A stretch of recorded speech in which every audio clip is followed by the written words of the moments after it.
ఉత్సాహంగా ఉల్లాసంగా చదువు సాగాలి, గొప్ప గొప్ప ఉద్యోగాలు సాధించాలి. Vignan deemed to be university. ఒక ముఖ్యమంత్రి ఎట్లా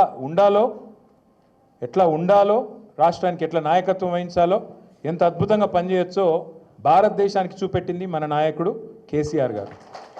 కానీ ఒక ముఖ్యమంత్రి ఎట్లా ఉండొద్దో, ఎట్లాంటి మాటలు మాట్లాడొద్దో, ఎటువంటి పనులు చేయొద్దో చూపెడుతున్నది రేవంత్ రెడ్డి గారు. నాకు తెలియక అడుగుతా, ఇప్పుడు ఇక్కడ ఇంతమంది వచ్చారు, మీరు పరిగికెళ్ళి లోపల చాలామందికి చాలా కష్టాలు ఉంటాయి. ఇప్పుడు కొద్దిగా సురేందర్ బయటపడ్డాడు, మల్లేష్ బయటపడ్డాడు, కొంత కష్టం ఇట్లున్నది గట్లున్నది అని చెప్పారు. కానీ కడుపులో ఏమున్నా, ఆఖరికి జేబులో పైసలు లేకపోయినా, బాగా అప్పులున్నా, ఒక్కొక్కరి మీ నెత్తి మీద 50 లక్షల కోటి రూపాయలు అప్పున్నా, లోపల బనీని చినిగిపోయినా, బనీని పొక్కలు పడ్డా, బయటికి మాత్రం కడకంగి కద్దరంగి వేసుకొని షాన్ మే ఫరక్ నియానా అని చెప్పి బయట తిరుగుతాం. అంతేనా? అట్లే ఉంటామా లేదా? ఎందుకంటే అట్లుంటేనే మళ్ళీ ఎవడన్నా పైసలు ఇచ్చి ఓడిస్తాడు, లేకపోతే ఎవడిస్తాడు అప్పు? మళ్ళీ ఎవడు ఇయ్యాడు కదా. కానీ రేవంత్ రెడ్డి కథ ఎట్లుంది? నేను ఢిల్లీకి పోతే నాకు అపాయింట్మెంట్ ఇస్తలేరు, నేను దెబ్బన చెప్పులు ఎత్తుకపోతేనేమో అపాయింట్మెంట్ ఇస్తలేరు. ఎవడన్నా చెప్తాడు ఎట్లా ముఖ్యమంత్రి?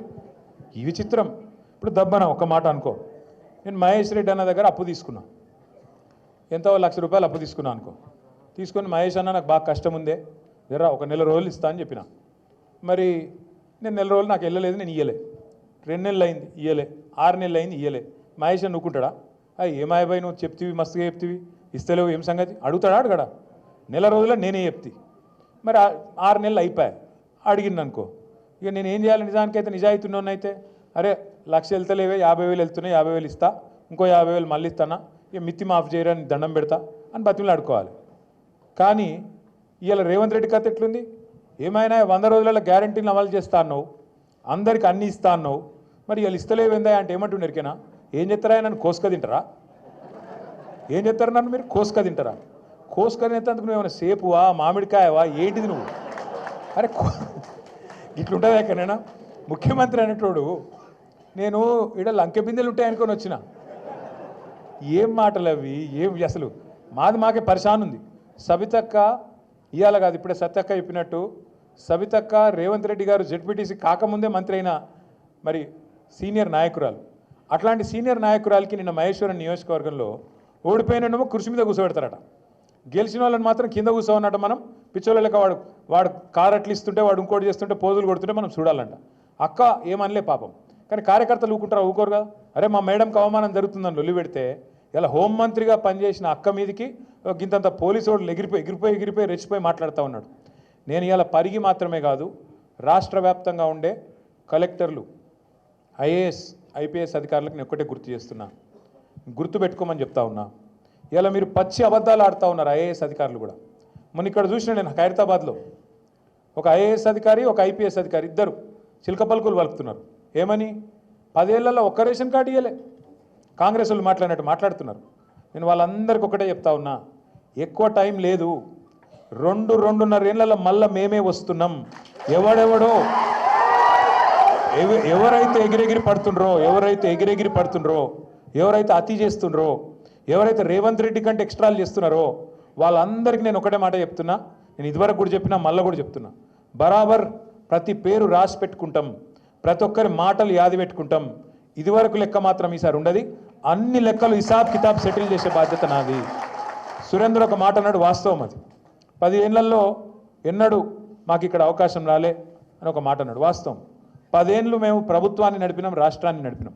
అంటే కొత్త రాష్ట్రం, కష్టపడి తెచ్చిన రాష్ట్రం, పిల్లగాళ్ళు చచ్చిపోతే వచ్చిన రాష్ట్రం, కేసీఆర్ నాయకత్వంలో కొట్లాడి తెచ్చుకున్న రాష్ట్రం.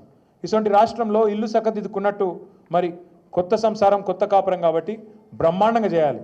మంచిళ్ళు లేంది, పొలాలకు సాగునీళ్ళు లేంది, సంక్షేమ పథకాలేంది, పరిశ్రమలేంది, చెట్లేంది, పర్యావరణం ఏంది, ఒక్కొక్కటి తపస్సు లెక్క తీర్చుకుంటూ వచ్చినాం. ఎలా గర్వంగా చెప్పుకోవచ్చు ఏం సాధించింది తెలంగాణ 10 ఏళ్లలో అంటే.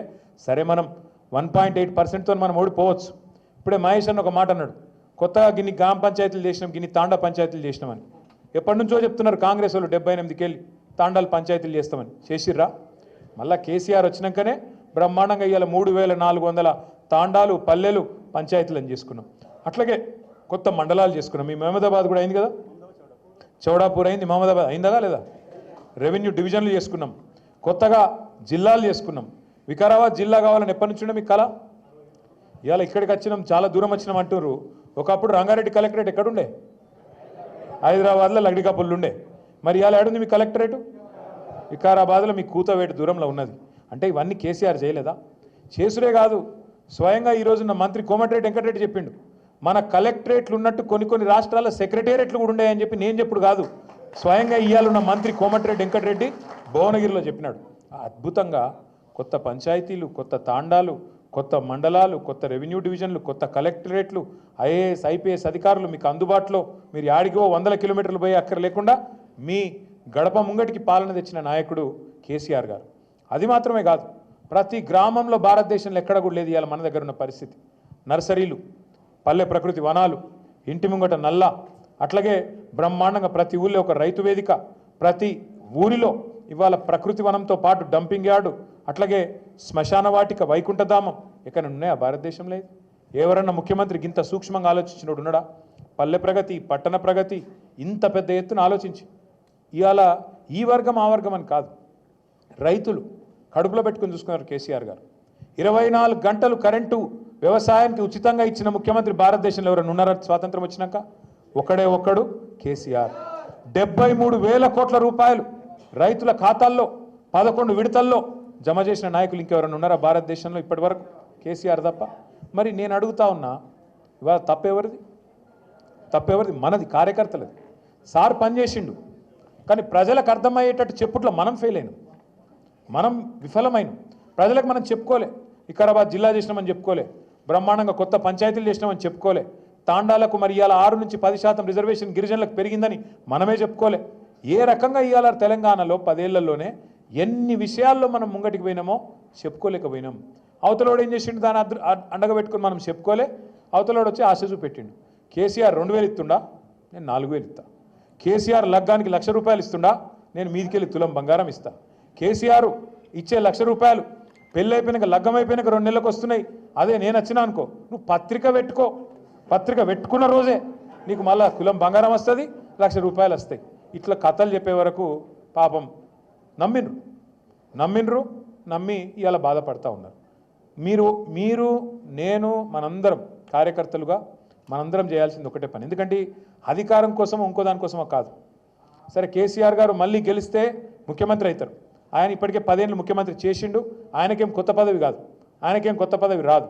కానీ పాడైపోతున్న తెలంగాణ, కష్టపడి తెచ్చుకున్న తెలంగాణలో ఇలా ఈ దుర్మార్గులు చేస్తున్న నిర్వాకం, ఈ దుర్మార్గుల ప్రవర్తన వల్ల మళ్ళొక్కసారి 10-15 ఏళ్ళు వెనుకపోయే పరిస్థితి ఉన్నది. అందుకే మళ్ళీ తెలంగాణను పట్టాలెక్కియాలంటే ఒకటి మన ముంగటున్నది, అది కేసీఆర్ గారి నాయకత్వమే తప్ప ఇంకోటి కానే కాదు. అందుకే కార్యకర్తలుగా మీరు నేను అందరం కలిసి పనిచేద్దాం. ఏమేం పాడైపోయింది అని మీరు అడగచ్చు. ఒక్కటే మాట నేను అడుగుతా ఉన్నా, మీరు చెప్పండి నాకు. పరిగిలో మీ వికారాబాద్ జిల్లాలో కేసీఆర్ ఉన్నప్పుడు భూముల ధరలు ఎట్లున్నాయి, ఇవాళ ఎట్లున్నాయి? పెరిగినాయా తగ్గినాయా? బాగా పెరిగినాయని మీ దగ్గర?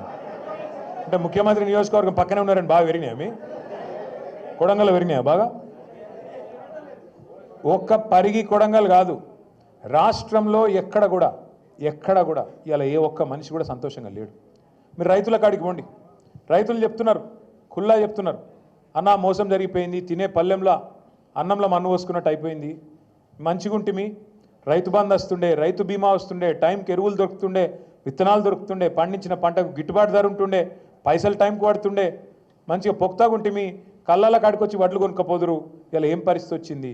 కొనటోడు లేడు, టైంకి ఎరువులు దొరకాయి. మళ్ళీ ఇప్పుడైతే మల్లేష్ గారు చెప్పినట్టు చెప్పులు లైన్లో చెప్పులు పెట్టుకొని ఇవాళ మళ్ళొక్కసారి ఆధార్ కార్డులు పెట్టి, ఆధార్ కార్డు ఎగిరిపోకుండా దాని మీద బండ పెట్టి ఇంత కథ చేసే పరిస్థితి మళ్ళీ వచ్చింది. ఆనాటి రోజులు తెస్తారంటే నిజంగానే తెచ్చిండన్న వీడు, ఇదివరకు అప్పుడు ఎట్లున్నానో మళ్ళీ అదే రోజు వచ్చింది అని ఇలా రైతులు మొత్తుకుంటా ఉన్నారు.